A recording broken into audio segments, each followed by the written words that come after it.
March 15th, 2007, Newton Falls, Ohio. A quiet town where nothing much happens, and that morning looked no different.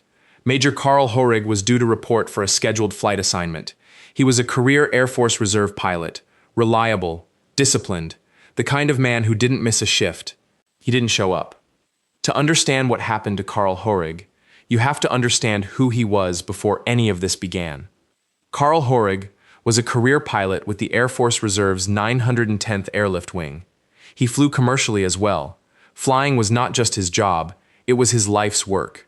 2 decades of service, discipline, and routine built around flight schedules, checklists, and the kind of precision that comes from years in a cockpit. Those who knew him describe a man defined by generosity. Larry Diamond, a fellow pilot and close friend, put it simply, he would do anything for you. That was the reputation Karl Hoerig carried in Newton Falls, a man who served his country in the air and served his community on the ground. His life followed a structure, flight assignments, military duty, the rhythms of a career built on reliability. At home, his life was less certain. Karl was married to Claudia, a naturalized U.S. citizen, originally from Brazil. She was his third wife. Karl Hoerig had built a life around service, to his country, to his community, to the people who called him a friend. He had no way of knowing that the last chapter of that life was already being written, inside the home he shared with his wife.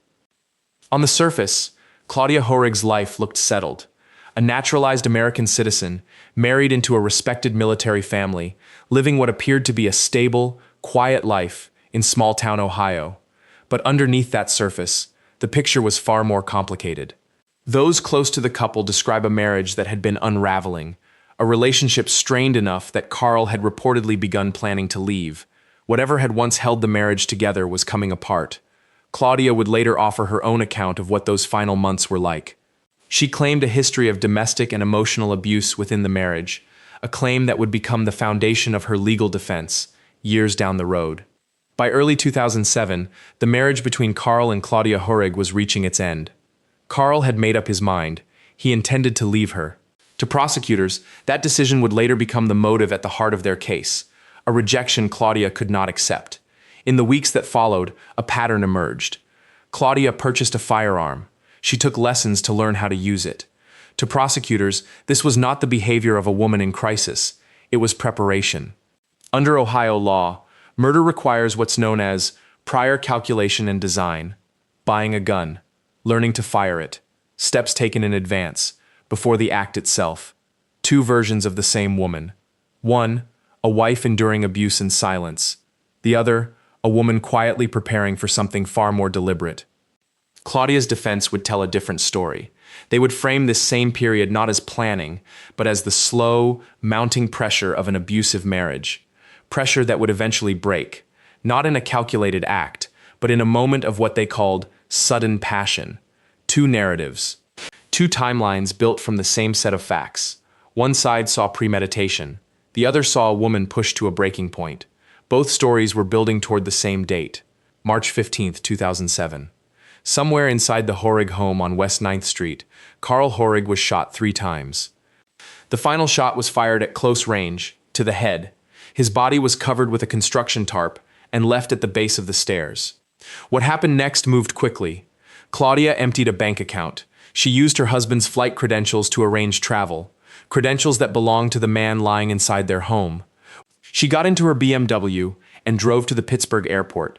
There, she boarded a flight bound for Brazil, the country of her birth, where she still held citizenship. While she was in the air, the world around Karl Hoerig carried on as if nothing had happened. His employer expected him at a scheduled flight assignment. His colleagues had no reason to think anything was wrong. In the world of the 910th Airlift Wing, Karl Hoerig was simply a pilot who hadn't checked in yet. But by the time anyone began to wonder where he was, Claudia was already thousands of miles away. Investigators would later argue that none of this looked like panic. Not the emptied account, not the use of Karl's own credentials, not the drive to a different city, to a different airport, to catch a flight out of the country. To them, it looked like a plan, carried out calmly, one step at a time, while the man she left behind lay undiscovered in his own home. Karl Hoerig missed his scheduled flight assignment. For most people, that might not raise alarm, But for a career pilot, a man whose entire professional life was built on precision and reliability, it was out of character. Karl did not miss assignments. His parents already knew about the trouble in his marriage. Now, with their son unreachable and unaccounted for, their concern turned into something more urgent. They contacted Newton Falls police and asked for a welfare check. Officers made their way to the home on West 9th Street. Inside, they found him, Karl Hoerig, at the bottom of the stairs, his body covered with a construction tarp. The news moved through Newton Falls quickly. This was a small, tight-knit community, and Karl was not a stranger to it. He was known. He was respected.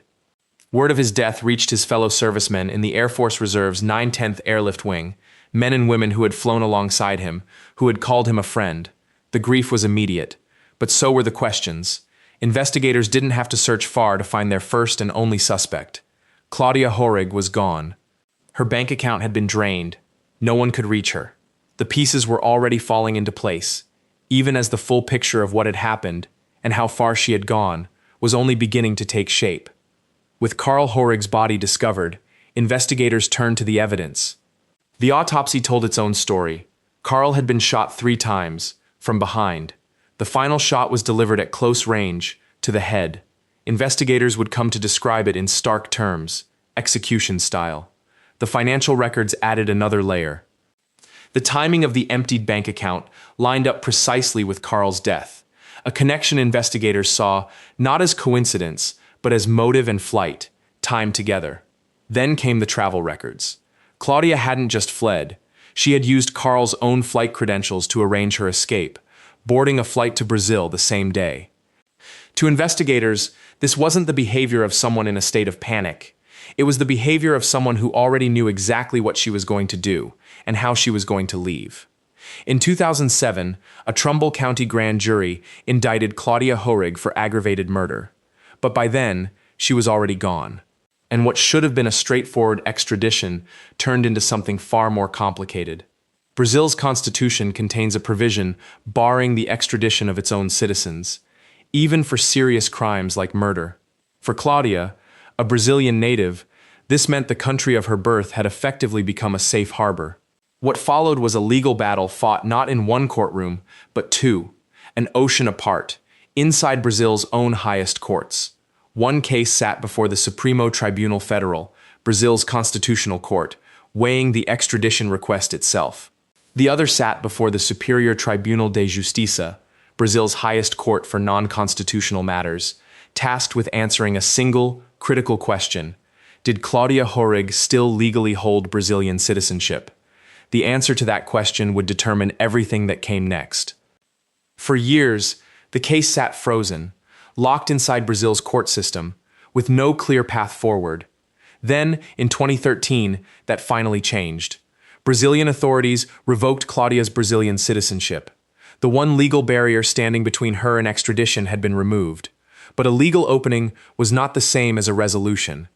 Getting Claudia back to Ohio still required sustained diplomatic pressure.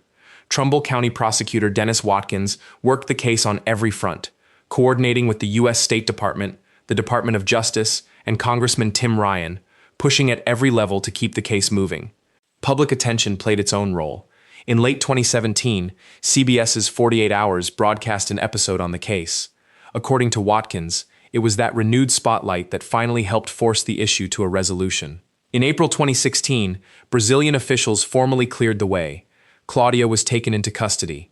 On January 17, 2018, nearly 11 years after Karl's death, she arrived at the Trumbull County Jail. But the most consequential moment came before she ever set foot in Ohio. On the flight back to the United States, in the custody of U.S. Marshals, Claudia began to confess to the killing of her husband. In her own words, the deal that brought her back came with conditions. Ohio agreed not to seek the death penalty, a sentence unconstitutional under Brazilian law, and Claudia would receive credit for time already served in Brazilian custody, dating back to April of 2016. After 11 years, the case that had stalled in courtrooms on 2 continents was finally, unmistakably, moving toward a trial. Nearly 12 years after Karl Hoerig was found at the bottom of his own staircase, Claudia Hoerig finally stood trial in Trumbull County, Ohio. The prosecution laid out its theory plainly.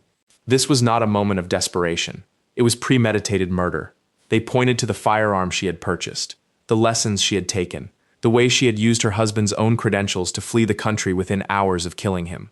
To prosecutors, every piece fit together into a single, calculated act. The defense told a different story. Claudia maintained that she had acted in a moment of sudden passion, the product of ongoing domestic abuse, not a planned execution. Her attorneys argued the prosecution hadn't proven the legal standard required for murder in Ohio, prior calculation and design. Claudia took the stand in her own defense. It was a decision that would be scrutinized long after the trial ended, as prosecutors used her own testimony to challenge the very narrative she was trying to build. In January 2019, the jury reached its verdict. Guilty. Aggravated murder. Common Pleas Judge Andrew D. Logan handed down the sentence. 28 years to life in prison, with an additional mandatory 3 years for a firearm specification. Under the terms of the extradition agreement, Claudia would not be eligible for parole until she had served 30 years. Her first hearing would not come until February of 2044. Outside the courtroom, Prosecutor Dennis Watkins reflected on what it had taken to get there. This was a fair resolution, he said. Justice was won today. He noted that the Hoerig family itself had supported the negotiated terms that had made this trial possible at all, after more than a decade of legal deadlock. Claudia declined to address the court before sentencing. She said only that she had been misquoted by reporters, and that she would issue a written statement instead. After 11 years as a fugitive, and nearly 12 years since Karl Hoerig's death, the case finally had its verdict. The case of Karl and Claudia Hoerig left a mark far beyond Trumbull County. It became a landmark example of what happens when a fugitive's home country refuses to surrender its own citizens, and proof of what sustained diplomatic pressure, carried out over years, can eventually accomplish. It also became something else, a case study in two competing narratives that juries are asked to weigh again and again, claimed victimhood on one side, forensic and financial evidence of planning on the other. In the end, 12 jurors had to decide which story the facts actually supported. Claudia Hoerig's legal fight has not ended. Since her 2019 conviction, she has continued to pursue appeals, including a petition to the United States Supreme Court, which declined to hear her case. In 2026, a federal judge denied a further motion for relief, citing procedural grounds. By her own account, she still believes there is more to fight for. But this story was never really about her. It belongs to Karl Hoerig, a career military pilot who spent his life in service, to his country, to his community, to the people who called him a friend. It belongs to his family, the people who never stopped pushing, for nearly 12 years, across 2 countries and 2 legal systems, for the chance to see justice carried out in front of them. And it belongs to the moment that safe harbor ran out, the moment Brazil could no longer shield the woman who killed him. Karl Hoerig did not get to tell his side of what happened inside that house on West 9th Street, but his family did, and in the end, so did the law.